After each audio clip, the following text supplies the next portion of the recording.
So today I have the pleasure of talking to two people who've started out one of the first operations in Maryland. Jay Boughton, an old friend of mine, Sector 9 days, music days, Denver days. We saw each other at every show for years. And a new friend of mine, David Mauritz. David and Jay run the cultivation of Culta in Maryland. Culta is one of the newest dispensaries, cannabis operations in the Maryland area, or in Maryland. And they have a dispensary in Baltimore, right on the water. Awesome place. I saw it yesterday. And they have a grow down in southern Maryland where they produce all of their products, all their concentrations, all of their extracts, all of their flour, all the biomass, all grown indoor in a specialty built, ground up grow room. You know, one of the interesting things about your grow room is Cultivate Colorado. We helped you guys set up some of that. We worked with Matt Bickle when he designed the whole place. So I've seen it from the conception, and me and Matt had multiple joints or dabs over the planning of it, and got to talk to Mackie and meet Mackie through the phone over the planning of it. And then you show up, Jay, and you're the cultivation manager. You're the head grower. Yep. Jay's the head grower. David's the cultivation manager. And you guys are responsible for how big of an operation? So we have 3 flower rooms, 2 veg rooms, 320 lights total in flower, and about 100 lights in veg right now. So at the moment we're pushing out about 160 to 200 pounds, give or take, of flour every 3 weeks. So we're on a strict every 3-week schedule, pulling down exactly that time. So it's definitely a machine, a train that just keep on running. Not going to be able to stop it. Totally. Awesome. It's only going to get bigger and better. David, you started out at the very beginning here, when it was being built. Yeah, it was really exciting to come back to my home state here and see things starting to develop. We're actually working in an old factory that had been retrofit to grow. So that came with all kinds of obstacles. When I got here, we just had one small room of seed plants that we had started. And now we've moved up to having thousands of plants. So it's really been an exponential growth. When you came to work here, it was still a vision, right? The lights weren't hung, right? The building wasn't complete. What was the first thing that happened when you came in the door? Well, when I first got here, I had the pleasure of working under Luke, who works for Bickle. We really were still in the construction phase. So we were growing plants in a building that was still under construction. So even though I came here to work on growing plants, I started out by gluing tables together. Was my first week was just, getting all the setup and working with electricians and all the contractors to get everything set up for production. You guys had some cannabis growing at the time. Yeah. But you filled the first room. Yeah, absolutely. The first veg room. So we had our mom room, which is where we had all our seed starts. When I got here, they were about 3 inches tall. They hadn't been sexed yet. They were all just non-feminized seeds from a bunch of different breeders. A lot of question marks. We weren't really sure what we were going to get out of them, trying to dial all those processes in. So, yeah, went from one small 15 by 20 foot room with 3-inch plants to, as Jay mentioned earlier, 3 full 80 light flower rooms with 500 plus plants apiece in it. Wow, man. Must have an immense amount of pride to see it all for sure. Absolutely. I mean, it's been a big learning curve for me. I started in mostly just outdoor in California, and to come and do indoor here and learn from Jay and Luke and Bickle and all these guys. These are master, really high level growers that have been able to do this for a long time. So I don't mean to call you master grower. Sorry, Jay. Jay gets embarrassed about that term. But it's true. These guys are really, really doing it at a high level. So I'm taking a lot of pride in being able to learn from these guys and produce a really high-level quality product. You're from Maryland. Was this your first cannabis job? Well, so about 6 years ago, I was living in Maryland, working as an EMT. Not super happy in that situation. I moved out to California, actually to climb mountains, and ended up on a farm out there to make some money. worked my way up until I had my own small farm going a couple years later. Oh, American dream. Absolutely. American dream. Start really from is. the bottom on the way to the top. All right. So that was really cool, getting to kind of learn my own trial and error on my small scale and kind of work my chops up to the point where I was hired by this company to come and work at a large scale. How'd you find the job? You were in California, you had a farm. How'd you find the job? So my sister's fiance is really into mountaineering. I was a novice, so he took me along. We went for 6 weeks just hitchhiking and climbing all the biggest mountains we could find in California. And at the end of that, he had a connection with a farmer. He was going to go and set up a huge outdoor field, and they needed laborers. So I tagged along. He and I outworked all the slightly less enthusiastic natives. And before you know it, we were the managers of that farm by the next year. Yeah, just use those connections to build my own farm. So how'd you find the job over here in Maryland? What brought you back? Was it in the want ads? Or? Well, no. So Craigslist? actually, a friend of my family is family with some of the people in this business. And when they told them what I was doing out in California, they said, oh, great, you should talk to our cannabis consultant, which was Luke from the Bickle company. So I started... Luke was out of Santa Rosa or Sonoma at the same time, right? Well, he was working out of Colorado, I believe. Yeah, he was out of Denver. We were remotely interviewing for almost a year before I got the job. So it was quite a long time before it actually came to fruition. They were working really hard on this end. I wasn't sure if it was even going to happen. You know, I was kind of riding the fence on what to do. And then as it went recreationally legal in California and the price dropped by almost a third, the writing was on the wall that I needed to evolve or get left behind. So I jumped on board here. I've known you for a long time, Jay, but that was your decision back in 2014 kind of too, right? In To Denver. jump to evolve or, you know, get left behind. Yeah, you know, I was working for 9 years in the music industry in Denver, bartending a really fun music venue and having a blast and making great money. But it came a point that it was, you know, I saw what was happening in my city. It kind of struck me. I wasn't paying much attention to it, but then like probably 5 days before the 2014, the January 1st legalization pop-off, I kind of just thought to myself how I had traveled to Amsterdam in 2001 and 2003 specifically to buy legal cannabis, and how I flew, you know, half the way around the world just to make that a reality. And then I realized that was happening in my hometown, and that few of my good friends were in positions already that were there. And so I just kind of just realized that, you know, this was something that was real and coming to, you know, my hometown, and I was going to do anything I could to make that a reality. And, you know, why I flew around the world I could do right in my town, you know. So that was when it kind of became a reality to me that this was something that needs to be taken very seriously now. You've worked for several facilities. Like, I'm not sure, maybe you started out at Lodo? Yeah, or? I started managing Lodo Wellness Center the first 2 years of legalization. So I got to, you know, be working in dispensaries for those first 2 crazy years and got to really ride that energy wave. It was amazing, you know, to just kind of realize that this was something that was happening and be a part of it. Managing stores was definitely not what I wanted to be doing. Growing has always been my passion. And so my first chance to jump in a garden I did, and that was with Lucky Edibles in Denver, and then started going back and forth with them in Las Vegas as well after they got the legalization going there. So I started learning kind of dual level LED setups and all that in Vegas, and then also did some consulting with the greenhouse 7-5 Farms in Boulder. And basically this job opened up and it seemed like an opportunity that no matter how wild it seemed to move across a nation to the opposite side of the country that I'm very familiar with or anything, it seemed like it was a risk worth taking.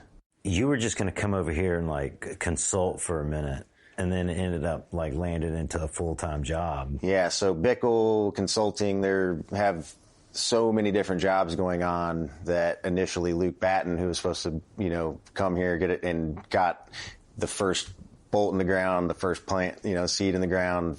He's the reason this whole thing's going.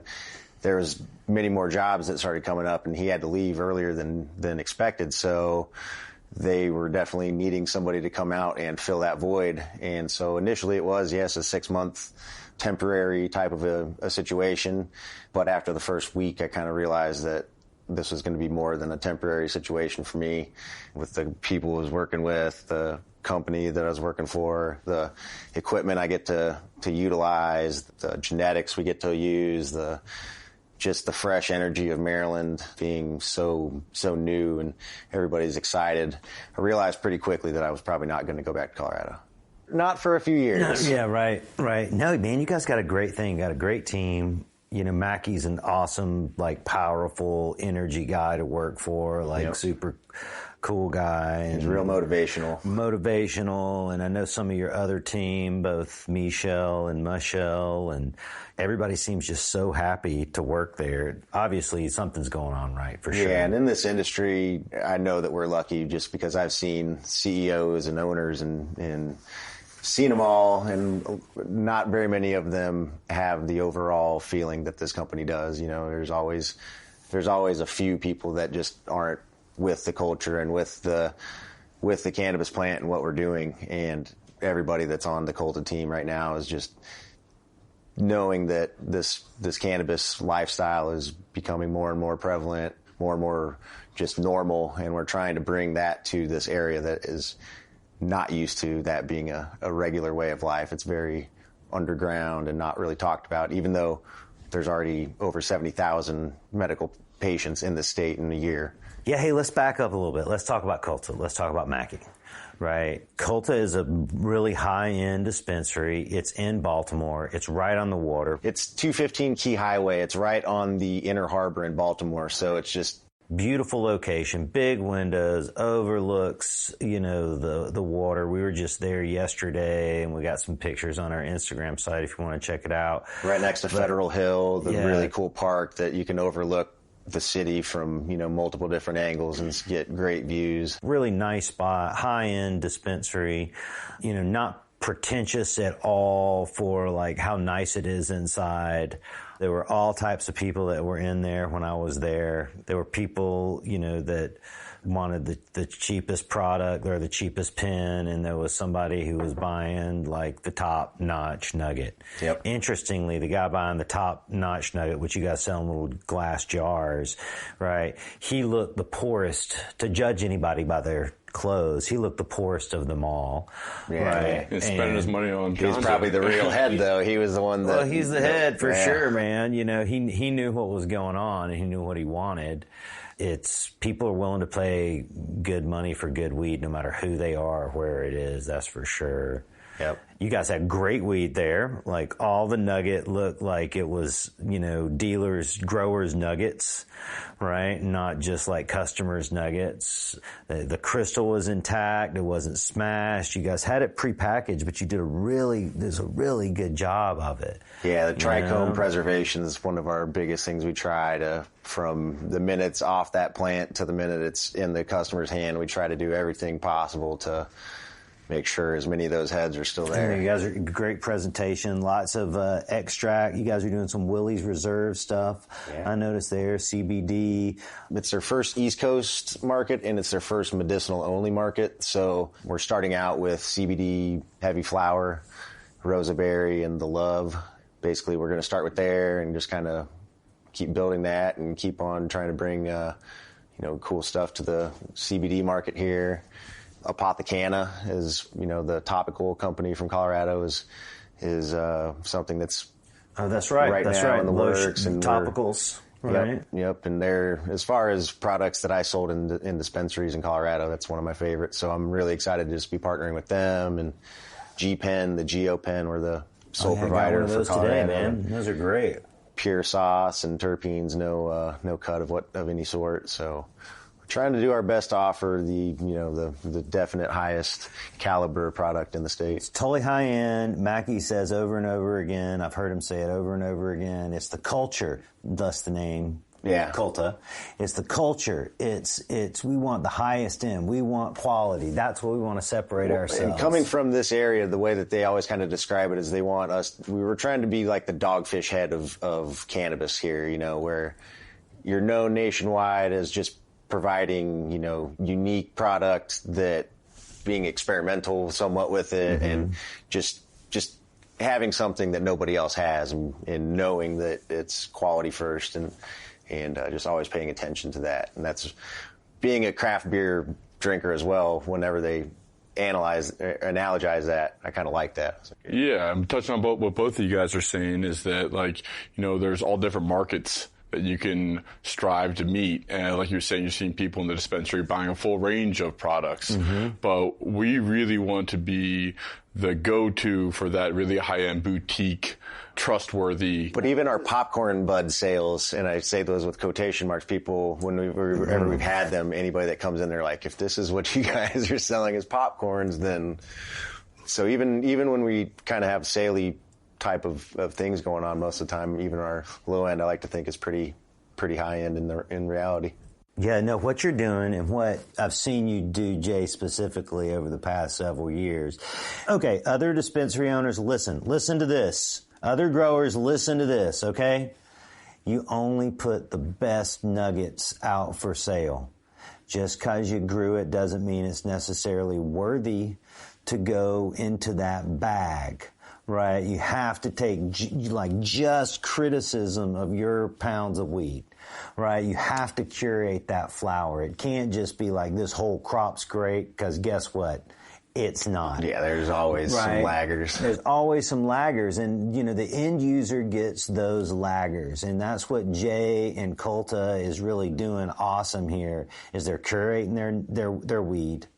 Right, if it's what they consider a small nugget, which is pretty large, honestly, you know, it doesn't go into the finished sack. And also, I noticed you're on your pruning technique today. You guys are pruning off all the bottoms. Yeah, and that's I mean, I know Bickle's style, I know your style, and you guys really get rid of all of those small nuggets before they, you know, really mature. And that helps keep the plant healthy too, with the airflow, better airflow, you know, and you don't get those larvae interiors where you might have problems. So not only does it help our bud overall size and quality, but keeps us healthy. Yeah, it helps trimming it. You're not having to deal with all this larf that just is pissing everybody off, you know. Totally. But even if we do, we have a lab right next to us. You know, we're one of the 4 or 5 vertically integrated companies in Maryland that has growing, processing, and dispensary. Right. So we're pretty lucky where even, you know, whatever we have, we know that we can send it over to Michelle, who will then use her magic and make the best concentrates in Maryland as well. Yeah, it really is amazing. Even per plant, we're able to do that, which is really nice, where we can just take the very nicest buds off the plant for flower and send the rest of it to the lab and get all the good terps and residual THC out of the rest of it. So dispensary, large-scale commercial growth, 300 lights, 280 lights? What's flowering is 320. Flowering is 320. There's over 400 total lights. 400 total lights. Currently. And then in the same facility, there's an extraction facility. You sell pens, right, or make pens there, right? I'm sure you have edible plans in the future. Yeah, that's the funny part of Maryland is it's got to be not worded as an edible. Look at that. And my joint Sherpa, Jacob, has just showed up with what appears to be a large cone-shaped object that requires... Looks flammable. That requires fire in order to work.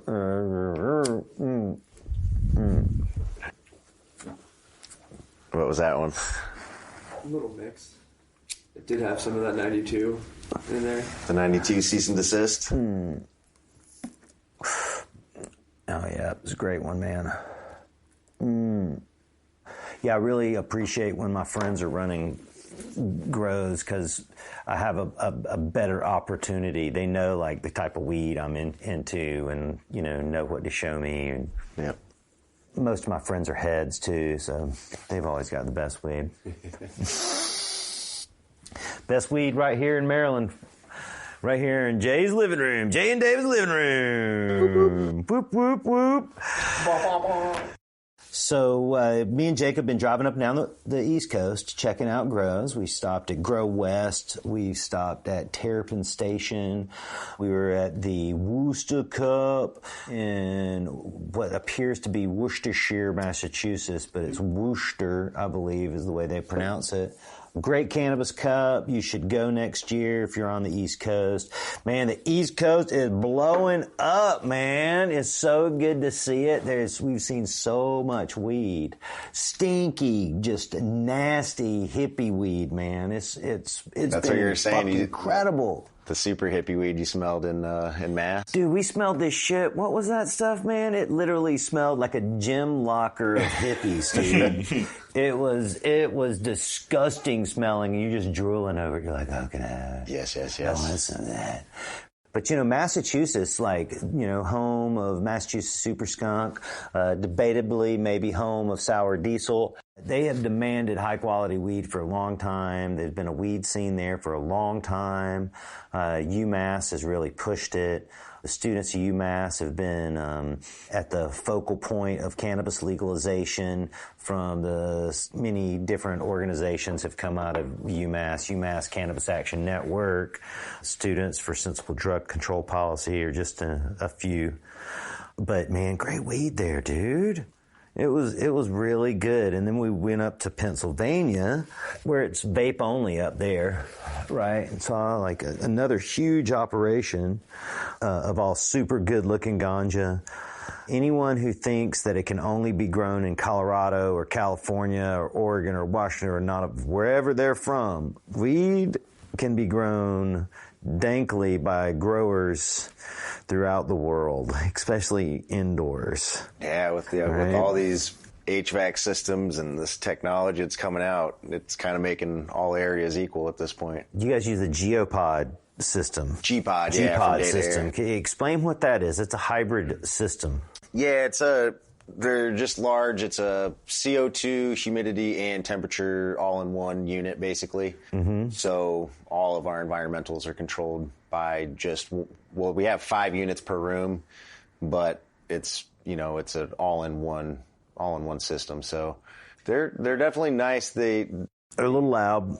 They're a little loud. That would be our first issue. But you said there's a modification to control that, or something. Yeah, it's an add-on, a different fan motor, basically. That's just the owl fan that can get it to be a lot more silent than they are. Right. But it's nice having everything under one control. Yeah, and it sits inside the room. The units are outside of each room, okay, and they face directly in, and we blast. We have 3 on one side, 2 on the opposite side, and they just kind of fill in the voids in between each other and shoot at each other. So both you guys came from dry states. How is it controlling the humidity over here? Is it any more challenging, or were you able did Bickle set up a high-end enough operation where that just happens for you? I mean, the G-Pods, that's one of the things that I feel like they've always been good at is our humidity levels. Our humidity's been good. The bigger thing that I've noticed here has been water, pH, and temperature varying through the year as far as environmental. Water. Yeah, so we're bringing it from, before we treat the water through a reverse osmosis machine, it's coming in from water tower, which is in the ambient air. And then it's really flat. So then the whole time it's going, it's just I think right under the top of the soil, and so it's just not insulated at all. Mm-hmm. Whereas I think in Colorado, your water, it still comes in warmer in the summertime, but we had a really big, almost like a 30-degree change in water temperature. Oh, wow. Yeah, so that'll definitely affect that RO, huh? Yeah, and our plans, we end up having to put a water chiller in our water tanks to cool the water down. Oh, wow. It was coming in too hot. Yeah, and as far as any place I've ever worked in Colorado, that was never an issue, was having water that hot. It was coming in at 80 degrees, where I think in Colorado, 74, 75 is about the most you'll ever see.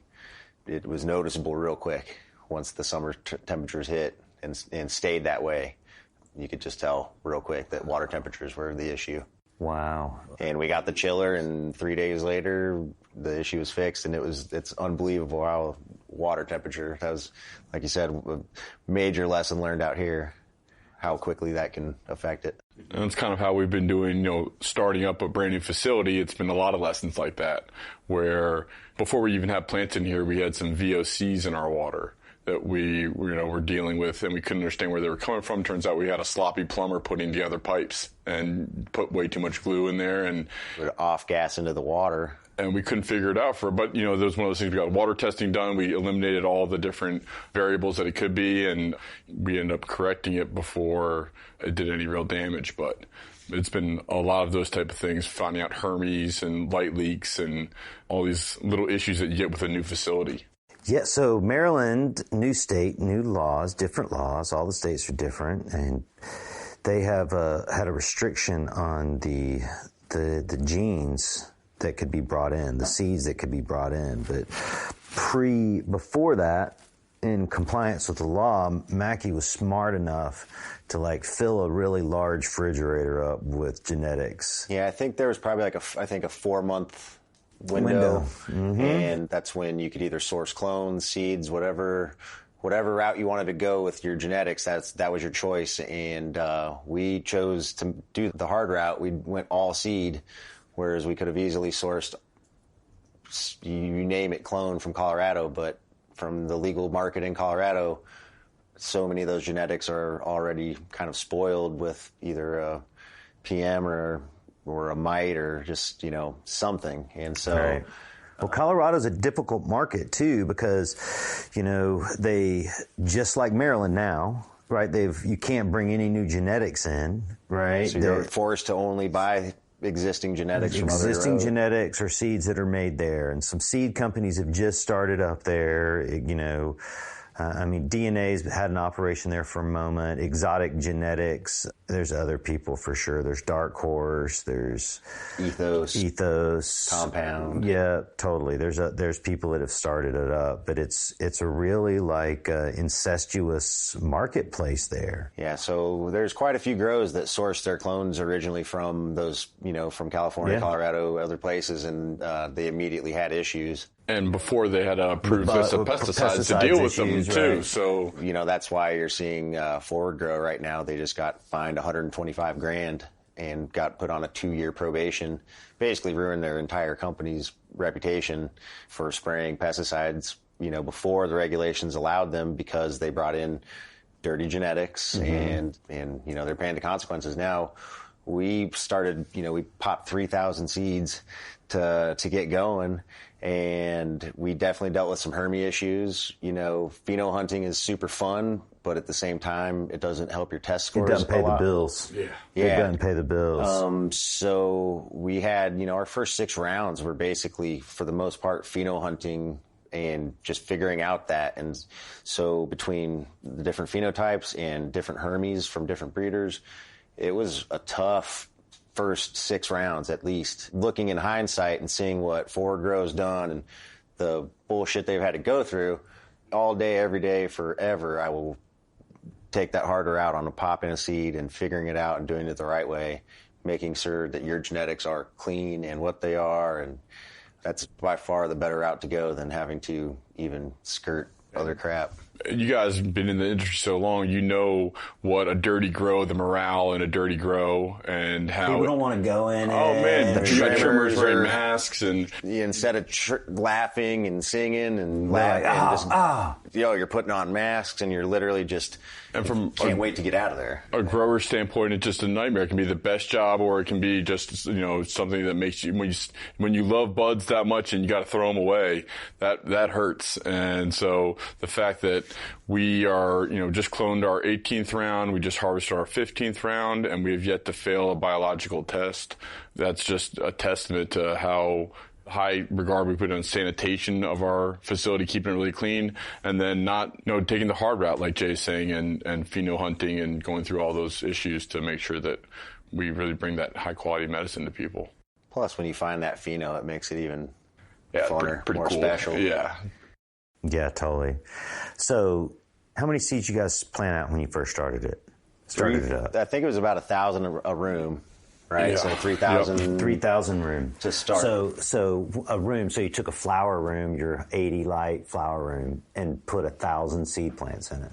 Well, they started in the. I wasn't there, so yeah. So what we did was we popped 1,000 seeds. We kept them all in our what is now our mom room, since we didn't have moms yet, and then vegged them up until we were able to sex them, and then obviously killed off all of our males. And what we had left was about 450 female plants that then went to our first flower room after they went through our veg cycle. And then, immediately as soon as we put them into veg, we popped our next 1,000 seeds in anticipation for the next room. We did that, 3 times. And now we just seem to pop, we've had 3 different rounds of probably 5 to 9 strains popped. What's the average number of seeds you plant? Probably a couple hundred. A couple hundred would be an average number that you would, of one strain. How about that? I guess one strain, it really depends. Some things we only have a 7-pack of, some things we have 24, 42 of. Oh, right. We don't have a whole lot with 100, we have a lot of different genetics, but a lot of our... So you're planting 10, 20 seeds at a time. 12 seeds, 24 seeds. They often breeder come in 6, I'd say they're in like 6, 7s, 11s, 12s, 24s. Yeah, right. Right. One more than 6. Yeah. I'm going to give one more than 10. Yeah. I'm going to give one more than 11. Yes. Exactly. Right. JD Short gives 14s and 28s and 42s, and I don't know the reasoning behind them all, but it's probably just the one-up deal, so... How hard is it to count it out for them? Yeah. So that's been quite an adventure getting all those new strains, and we grow different strains now. Now that we're popping really selectively, it's like, okay, we're looking for terpene production, so we're going to pop this limonene queen, or we consult with Michelle, who runs our lab and all of our extracts, and kind of do a brain trust there and figure out what is the most exciting new genetic that we can pop for specific reasons. So trying to fill any voids we have in our menu. Yeah, right now it's my favorite thing on earth, but we're really, really, really high on chem OG genetics, and that's I love it's awesome. chem OG. I do know that we need to kind of focus on a few different things that are different. Spread the love around. Yeah, my tastes aren't what other people's tastes are. And, right. I like the incense, earthy, hazy type of taste. I'm not a fruity fan at all, right? Even though I do like smoking that purple punch. That's pretty good weed, tasting weed. But, man, so many of the people, that's what they want. Is they want the berry, they want the fruit. Dessert. It's like give it to them. Yeah. Who am I to judge? And I get it. When I smell a really nice berry, fruit punchy kind of a smell in a strain, I totally get why that's very broadly liked, but it's not the route I like. We're running some new strains right now. We got Citrus Sap and Clifford, a couple, so we're kind of breaking away from that chem OG and getting into some of the Tangy crosses. Well, those still have Gorilla Glue and Stardog. Yeah. But they're obviously, because it's a Tangy cross, that's what'll come across a little stronger. Predominantly that. All right, so how many different companies' seeds did you plant? To start with, probably 7 or 8 at least, I'd say. Okay, how many people have you planted out by now?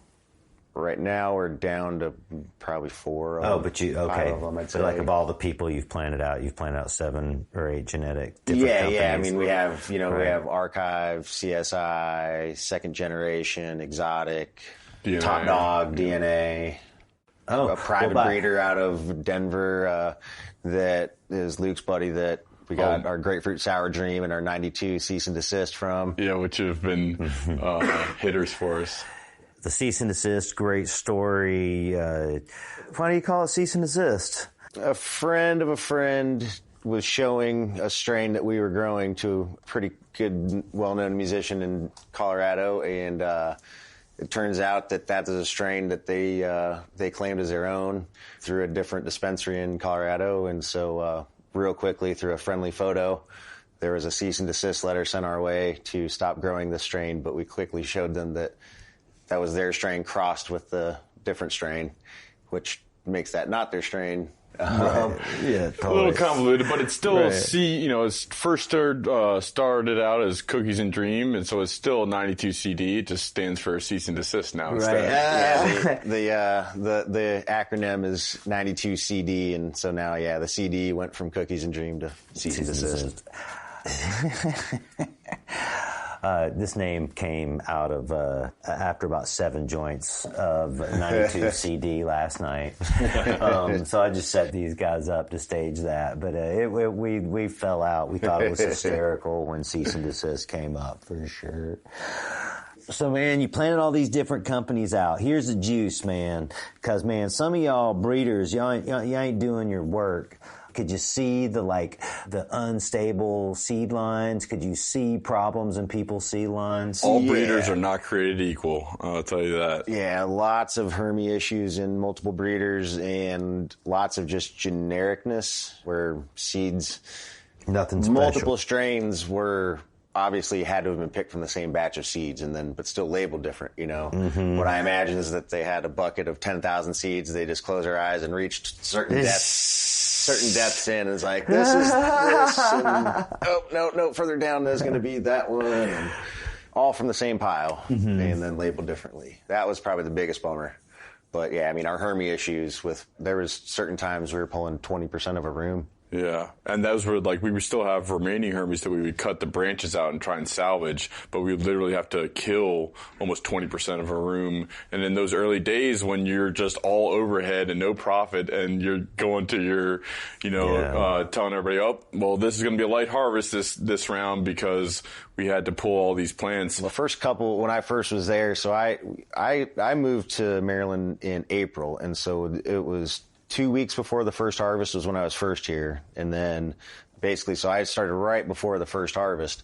And when we were starting to pull the Hermies out, at first I was like, it's not a big deal. It's part of the seed popping game. You have to deal with some Hermies. But the more and more kept coming out, the more I realized that not all breeders were created equal. There's a lot of suspect gear out there, and it's definitely worth doing a little bit of research, I think, before...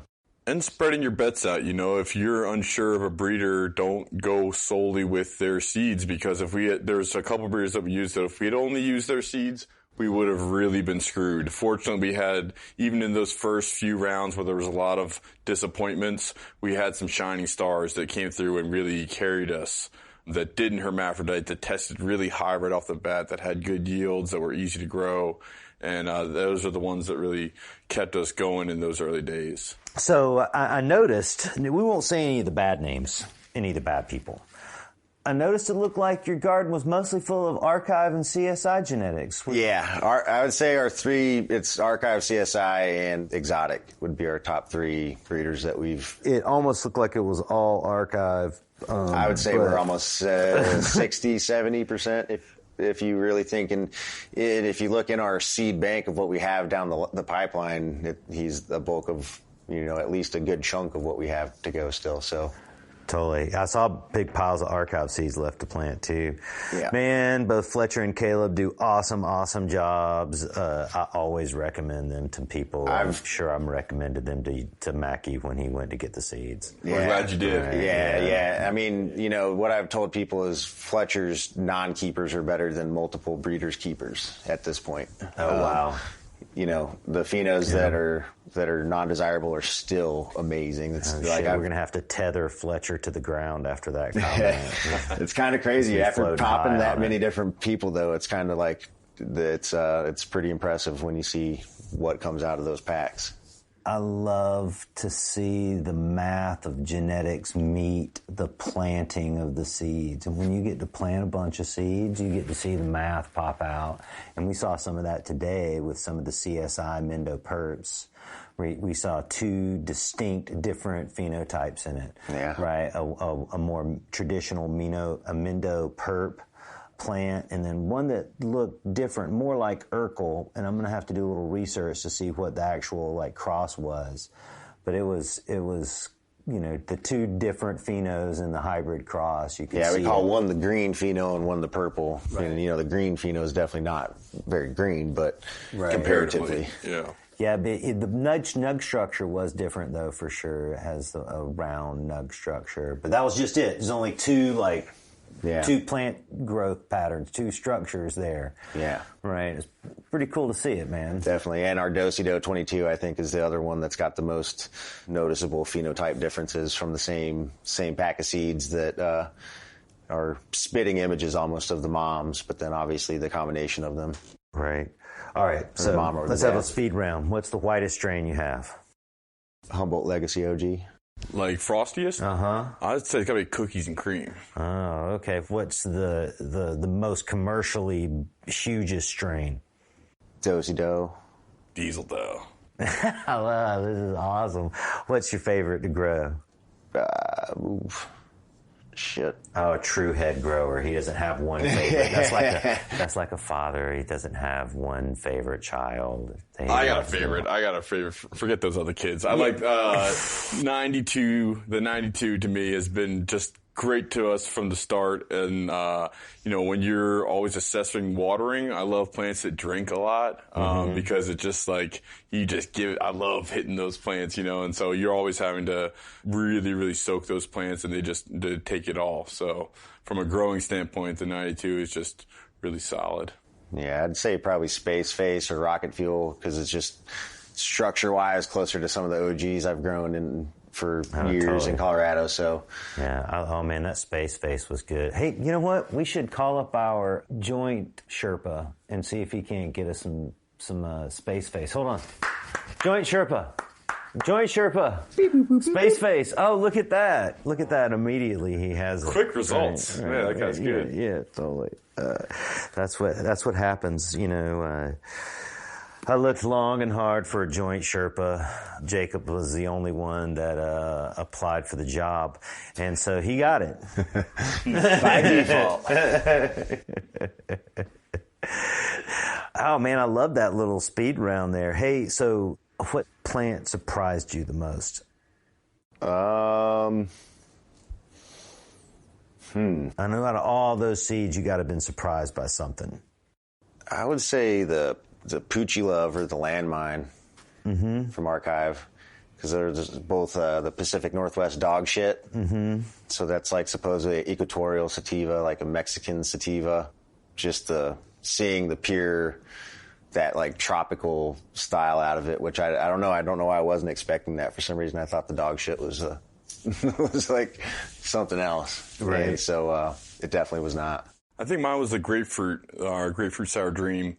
It was just it seemed like middle of the pack, growing. There's nothing like super amazing about it. And then when we harvested it and cured up, the terpenes on it were just, I think they test like 4.7 or something on the terpenes. Nice testing all the way across. And then when you smoke it, you really get that flavor. So that was a really nice surprise to me. Sometimes you grow a plant out, you don't really get to see the flavor until it cures up. Get that surprise punch at the end there. So that was pretty cool. That grapefruit is a strain that whenever it's getting trimmed in the facility, it's like everybody is the happiest people you've ever seen in your life. Oh, cool. It's just the terps, even just fresh, fill the air. Grapefruit terps made me happy, bro. It's pretty crazy. Like you could just tell a change in the air when that one's getting worked on. Oh, that's great, man. Hey. All right, here's the one I always like to know. What do the trimmers like the most? Probably Dosey Doe, cookies and cream, grapefruit sour, I would say. As far as smell goes, grapefruit sour. I think as far as like the function of trimming it, the cookies and cream and the Dosey Does, those cookie strains that, you can almost just look at the leaves and they fall off. Yeah, just bud. But, yeah, totally. But I mean, the grapefruit's the one that when it's coming onto their table, they're definitely stoked. I'm not familiar with a grapefruit sour. It's grapefruit sour diesel crossed with the cookies and cream, with the cease and desist. Okay. So the grapefruit's a larger, not as dense nugget. Yeah, it's a lot shorter of a plant. To me, it smells identical to like a Durban poison almost. It did have that Durban smell too. Definitely got something up that alley. That skunk, because that Durban we know is the Colorado Durban. It's the Cincy Seeds Durban. That skunk. Yep. Durban poison cross. Yep. Great grown weed. Yeah, the one time a guy from South Africa came into the dispensary when I was working, and I sold him some Durban poison and asked him if that was like a pretty good representation. He said it actually, it is Durban. The native Durban, it has a licorice a predominant licorice smell, and that licorice smell is hidden. It also doesn't grow the same. Landrace Durban, though, is a really cool plant, though. It won't flip until September 21st, until it's fucking 12 hours, right? But then it finishes in like 6 weeks. Yeah, no right? kidding. So like it just, and it stretches too. So it veges and gets to be this huge plant, right? And then it, flowers in September. You're like, this son of a bitch ain't ever going to finish. And then it stretches even more. No kidding. But it just ends up being the smallest little buds, right? I was very poor one winter after growing a bunch of Durban. Lots of Durban. Yeah, I've always wanted to, I've smoked a lot of Durban, but it's always been that Colorado cut. Nothing too far from That's it. far better than that. Well, I really want to sometimes smoke some real South African Durban and Malawi and some of those hazes. Yeah, Fletch's Malawi NL5 haze, it can have hints of that. Yeah, Malawi. we have probably 6-7 crosses of with some Malawi NL5 or I think it was the Malawi NL or. So you guys are super heady on the weed, man. How do the customers take it? Do you know? Really, I mean, it's been really cool. We've done a few meet the grower kind of events where we'll go to either our dispensary or one of the dispensaries we supply and set up a table and just kind of answer questions for people as they come in. So I've got to be kind of a fly on the wall and watch these customers come in and just getting really great reviews. People telling us, I don't want to toot my own horn, but it's really nice to hear some feedback. That's something I never really got before. Working in California, I would just sell to the dispensary, and that was it. It was gone. On the Instagram age, that's one kind of funny thing about Maryland. Coming from Colorado is the Instagram cannabis, reviewer game in Maryland is pretty big, and everybody now that's a patient, pretty much posts reviews on Instagram, and it's weed maps. But it's like this little community of weed critics, some bigger than others, but it's kind of, I think it's cool and kind of funny that's everybody here just really is enthusiastic about giving their true assessment of it. I also think that at this point, the market's kind of real early. Everything's kind of cool and good. If they come in the store and ask by name for stuff. Oh, yeah, definitely. Right, Oh, yeah. right. It builds a reputation, and they're like, I want that. For sure. We sell out of strains quickly. Do you know what the number one strain you sell out of? I would say just by pure popularity, the Do-si-Do. Do-si-Do. Look at that, Fletch. Fletcher got to come and tour our grow, probably five months ago at least, and he definitely said that our phenotypes of the doses that we had found were, pretty spot on to the true... good reflections of it. Yeah, what you want. Especially our 22, we have true representations of the mom and the dad, really, and I think that's pretty cool to get those as well. Yeah. Oh, man. I love that flavor on the Space Face. Yeah. Ooh. Face Off OG doesn't let you down. That's some good shit, bro. You want good shit. I know this sounds like a Fletcher show. I have to have him back on and be like, everybody blows you. Fucking A. Fucking A, totally is right. So, you got any predictions on the Maryland marketplace? What's happening on the East Coast or in cannabis in general? I see Maryland really setting themselves apart in the East Coast as far as the market goes. I think they kind of got a good head start. Massachusetts was ahead of us, but I just know that some of their licensing ways there are a little weird, and it just hasn't exploded. I mean, you were saying they're having more conferences and stuff there and more conventions and cups and stuff, but I just think as the actual medical market's going, it's lagging. Maryland's definitely taken the horns of that one, I think. It's just a lot of go-getters in Maryland, and I think they're just wanting to get it and run. I think legislatively, we're hoping that it's going to be recreational in the next 2 to 3 years. And I think, and then from a consumer standpoint, it seems like people are really quickly gaining knowledge about what they're looking for and what they want. initially it was strictly just THC, and that still is the driving variable for, desirability of the flower and stuff. But I think people are starting to now realize maybe they've gotten some really high testing THC buds from other companies that maybe wasn't as much fun to smoke, didn't give them the same experience as something that might be in the low 20s, but has really great terpenes or really great effect. So I think that knowledge is going to be really increasing in the next couple of years. Yeah, just the consumer education. You're right about that. It's like I was saying earlier, everything's kind of cool right now because it's just so new to them. A year ago at this point, this was not an option. None of this was an option. And how much it's changed, what the products that are available in the last 6 months in the state, it's just ever changing. And so they're just going to keep knowing more and more and get to learn more and see people's failures, see people's successes, and kind of just make their own decisions hopefully soon and not just kind of go with the flow. They'll know what they really want instead of needing other people's guidance. It's definitely going to grow for sure. More people are going to accept it.